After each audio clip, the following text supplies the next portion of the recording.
Alright, got the Arturia Minibrute 2. Just wanted to show off some of the features here. Go through what you get with this synth.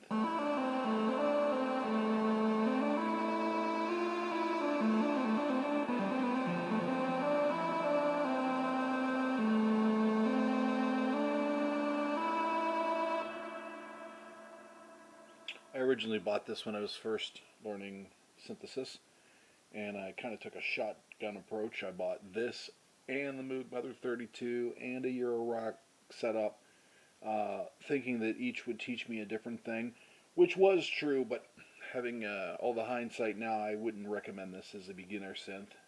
I would recommend this more for if you were a touring musician and you needed a solid, reliable metal, rough and rugged synth to throw in the van and tour all over the world. And, you know, if something were to happen to it, you could go to the music store and probably readily get another one.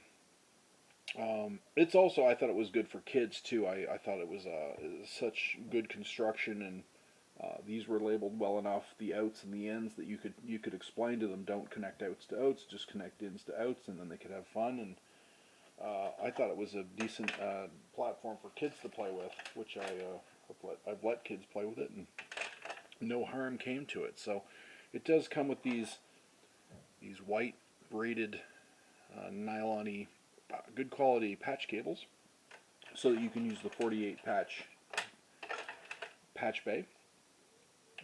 So this is semi-modular in that it's going to play now,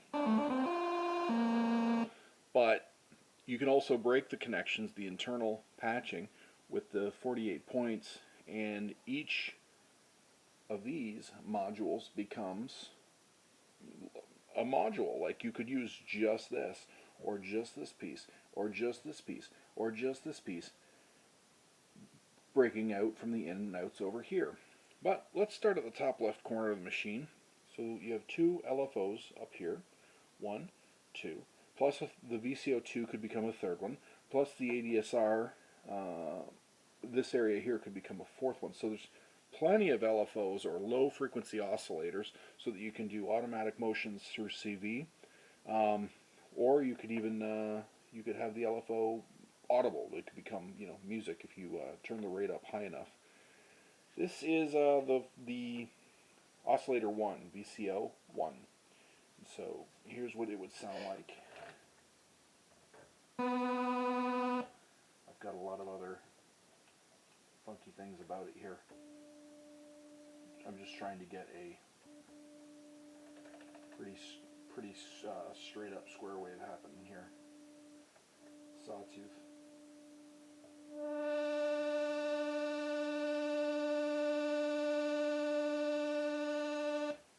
Here's the glide.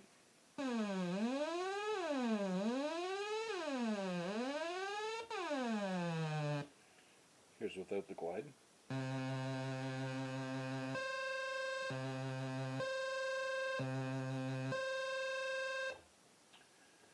Pulse width would be the space between the highs and lows on a square wave. So here's no pulse width on a square wave. Here's the pulse width.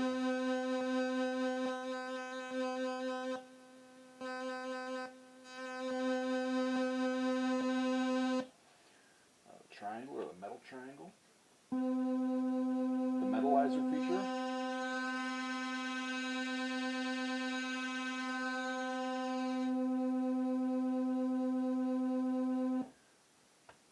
FM or free. Oh, maybe that's why all my stuff sounds so weird.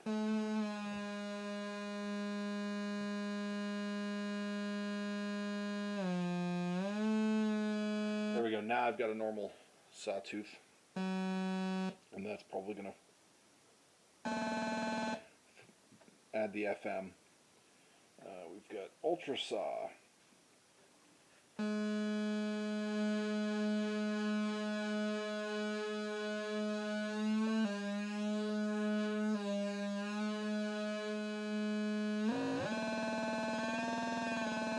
See down here, the wheel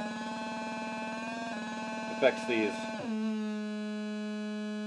If you're not using the wheel, you could be using the aftertouch. That looks like this. So instead of the wheel, I'm actually, after touching the key,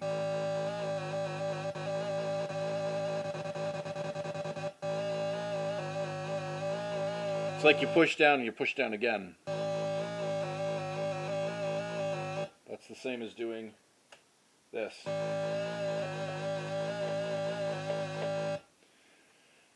What else do we got here? So this part of the mixer, the saw, the square, the triangle, this is the noise. These all pertain to this VCO1, this first oscillator, and this patch pertains to VCO1. So if you want to come in or out as if this was its own Eurorack module, you would do that here. The outs are clearly marked with white underneath, and the ins are not highlighted in white. Let's move on to VCO2. So that's the mixer here, conveniently located right underneath. It's got a sine wave, sawtooth, square wave. So now I'm wondering, this says VCO2 FM, so I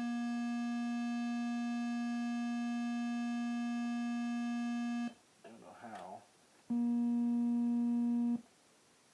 VCO2 FM. This is in blue. This is in blue. I figured I could. It says VCO2. I figured this would also pertain over here, but it doesn't seem to be working. But I suppose it probably would if you patched it up. At any rate, this is VCO2. The tuning. Try to tune them both together, VCO2 and VCO1. So let's get the do a couple of sawtooths here. We'll sawtooth VCO2. We'll sawtooth VCO1.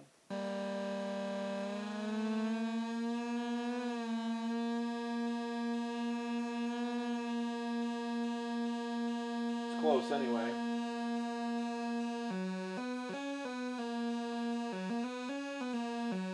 Run it through some reverb.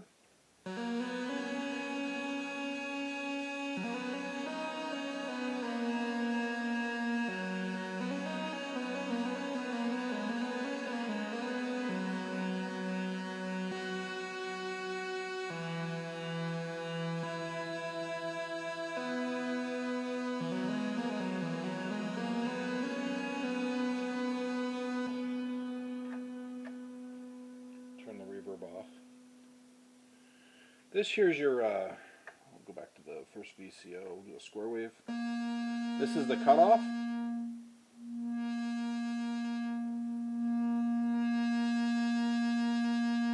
The filter has a low pass, band pass, and high pass. Low pass, band pass, high pass. I don't know what this last feature is. Notch, some kind of a notch filter. Probably, you could probably use that with the resonance.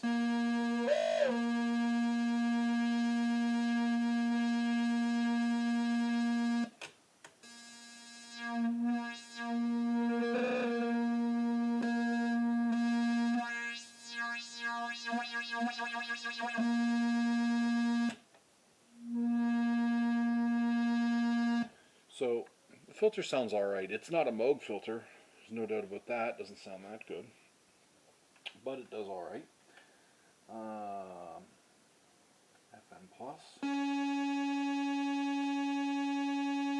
I think you have to use that in relation to the ADSR, I think. Attenuator cutoff. There's a couple of attenuators right here. The attenuator here, if you need fine-tuned controls of such things, such as LFOs, or anything you could attenuate, or volume control, or potentiometer, anything you need to. Global Tune tunes both the VCO2 and 1 together. So if I've got the 2, say one's real kind of low and one's kind of high, this is going to do them both at the same time.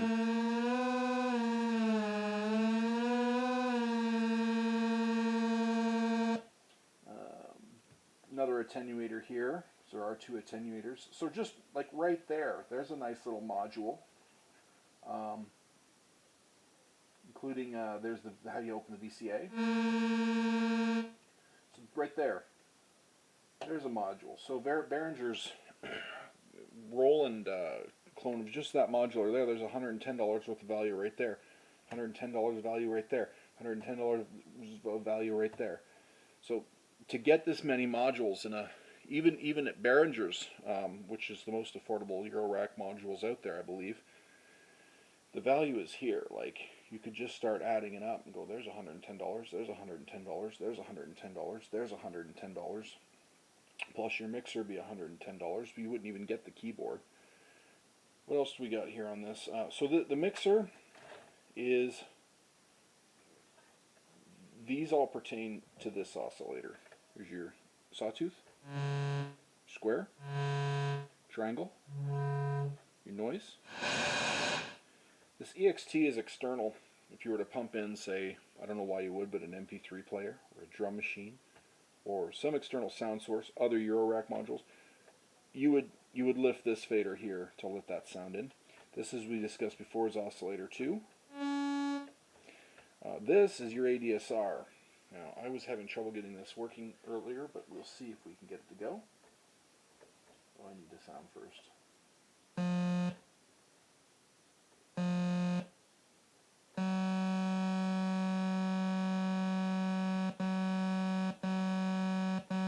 Well, I thought I'd had that figured out, but obviously I have not. So I don't really know how to get the ADSR going from memory right now. We may be able to get this going, though. Yeah, the envelope's going. You can hear the attack swell.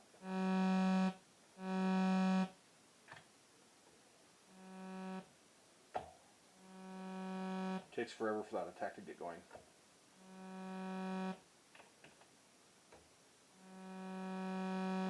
Now it takes forever for it to decay as well. You see I've let off. Here's the opposite. Attacks right away, but it takes forever to decay. At least that's easy to get going. You can also make it loop.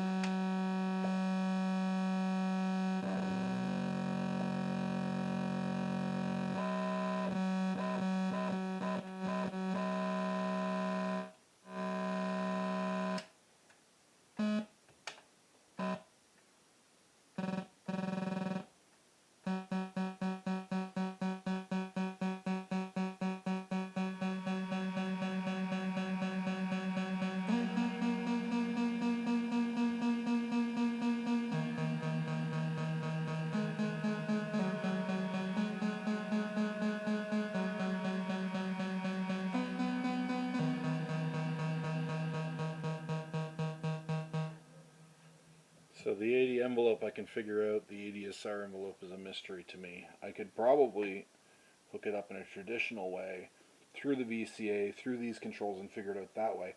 But as far as internally pre-wired, I don't know how this works.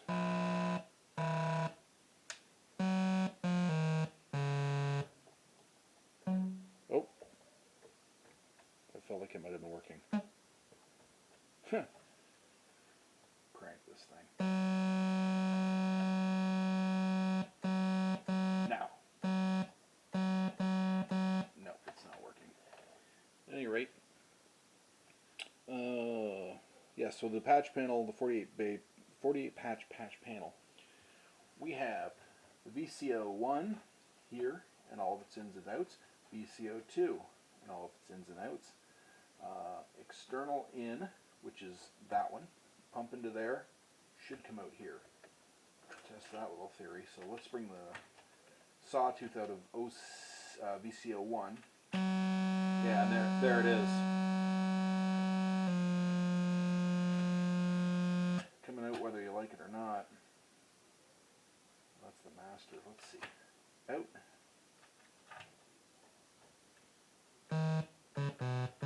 So what's happening is this sawtooth, whether you like it or not, is coming out of here and into the external now.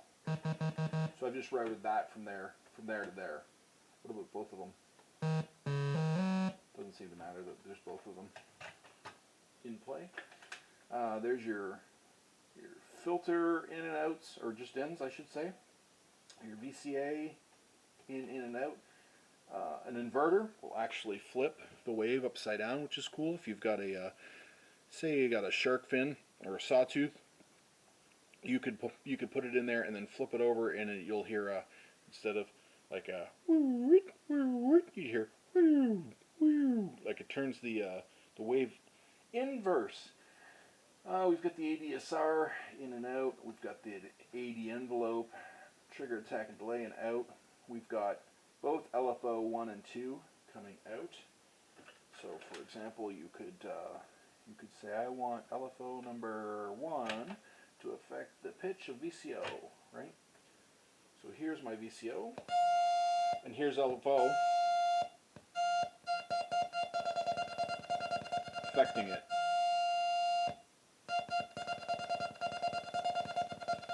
And if you needed a tighter, because the LFO is so extreme, if you needed a tighter attenuation, you could run the whole thing through the attenuator, and then use these to make a finer adjustments of that.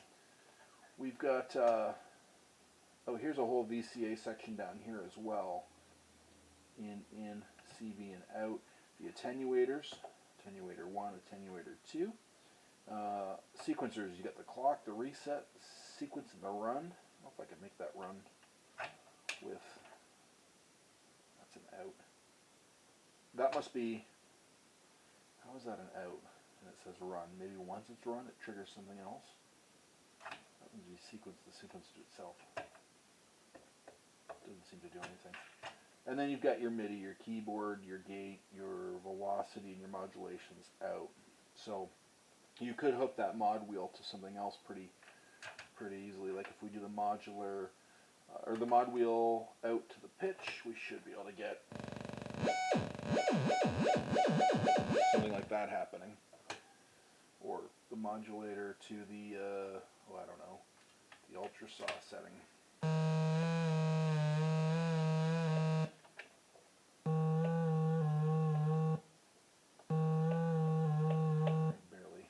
Barely does much. But, and then so down here we've got this area down here on the Minibrute 2 should be the same as the Minibrute 2S. The Minibrute 2 has the keys. The Minibrute 2S has the sequence pads. So if you want the piano keys like this, you're looking for the Minibrute 2. Here's your octaves.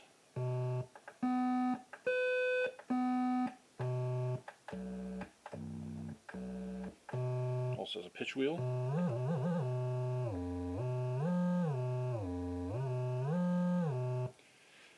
It's got a sequencer, which I already have a sequence playing. Hello? Hello, sequence. Well, that's amazing. I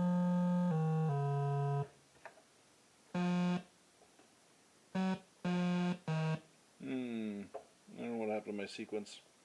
Maybe we can record one.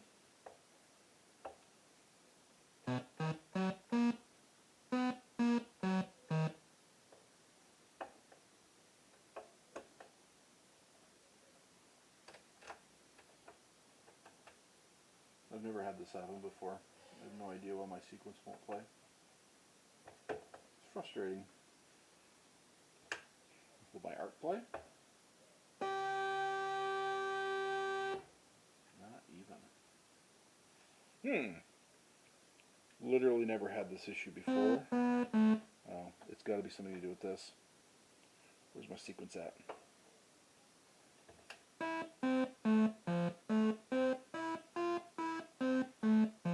Because I accidentally hit the sync button. Sync to USB, sync to MIDI, sync to clock, or sync to internal. It had to have been on internal. So, I'm glad I made the mistake on camera. It'll remind me later if that ever happens again. Here's my sequencer.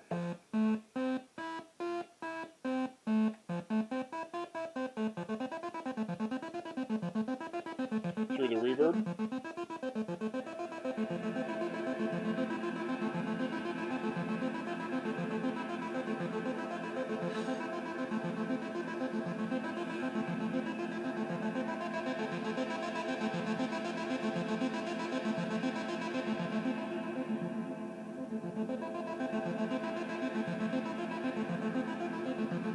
Do this brute factor, which is like a distortion once you get too far into it, it starts to fold back upon itself.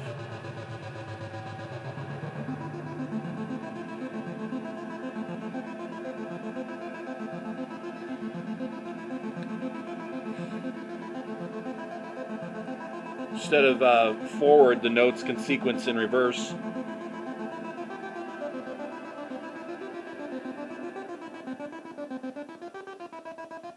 Or random.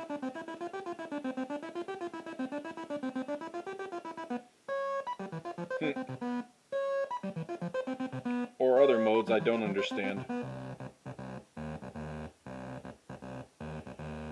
Now what's it doing? Dun, dun, dun, dun, dun, dun, dun. What is it doing?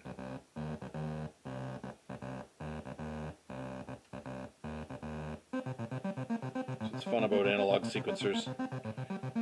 Gremlins in them.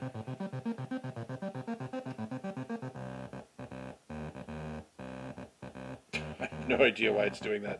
I like it though.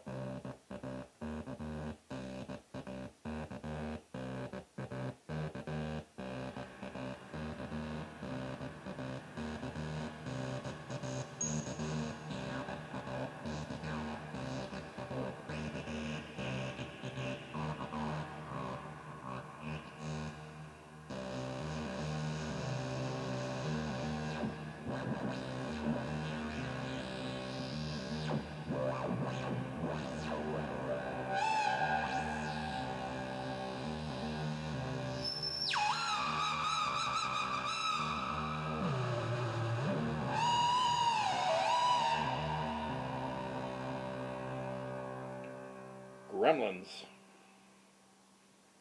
Weird stuff. Can't remember if I did the arpeggiator or not yet. Let's go over to arpeggiator mode, see what tone we got now. Okay, so you actually have to hit play for the arpeggiator to come on, and then you just hold chords or however many notes you want.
The arpeggiator. Let's just take a moment to flip this thing upside down for a minute. So I've just got a single red lead coming out of the master. It's a TS guitar cable basically that goes over into my Tascam Model 24, which then goes into my M-Audio BX8A monitors. So that's what you've been hearing this through this whole time. And we will just flip this over so we can see what's on the back. Nice wooden cheeks, solid metal construction, very solid this thing. You could probably get in a car accident and have it fly out the window and it would still work. Now, this to me, this little mystery rectangle looks like a Kensington Lockport, but it might not be. Just a strange little rectangle. Not really sure what's going on with that. This is your master out. Mono, tip sleeve, TS, guitar cable will do it. Headphones, I think that they're dual mono, in that I'm pretty sure that anything that comes out of one speaker is going to come out of the other. Just a dual mono speaker. And it's great. You can listen in bed or living room or out at the campsite if you've got hydro. Like, just a great way to play with this thing without disturbing your neighbors. We've got the MIDI, old school MIDI DINs in and out. And the USB will also, pretty sure, record or interface MIDI into a DAW. and then it does take a 12 volt DC 2.5 amp power supply, and then you got your on off button, your rocker button here. It's all metal. There's some nice feet on the bottom here. The camera can pick these feet up, rubber feet. Yeah, it is solid as heck. Very well built. As I said, great for the touring musician or for kids. But I didn't find it to be the best thing for when I was a beginner. I'm still at the beginning stage of learning synthesizers, but it just, more than anything, it confused me. I think because it was pre-patched inside, and when you don't even know what an oscillator is, or an LFO, or a VCA, or a VCO, you know, this whole thing confused me. I think, in retrospect, in hindsight, I would have been better off buying maybe the Behringer Roland, the 100 series, those gray panel modules. Those might have been better for me as a beginner. And then you could say, this is the VCO. You connect it to the VCA and the filter, and this is your mixer. And I just think that, I guess the right way my brain works, the individual Behringer Roland clone, the 100 series, would have been was a better tutorial for me, was better building blocks for me than this. This being hybrid, this being a ready-to-go instrument, it confused me, and I've had to go to YouTube for probably hours and watch a lot of Lowpop's videos. He's got about the best synthesizer videos online. I think it's called or Loopop. I apologize. I don't know how he says it, but it's Loopop. The best synthesizer videos on YouTube. You got to go check him out. He does everything, and so thoroughly and so methodically. I wouldn't have been able to get very far with this had I not watched his videos over and over and over again. But anyway, so I just wanted to go through that. It's the Arturia Minibrute 2. I love it. I don't love it as much as my Moogs. I don't think it sounds as good, but I do love it. And yeah, if you can get your hands on one, at least just to play with one, I suggest you do it. Well, thanks for watching.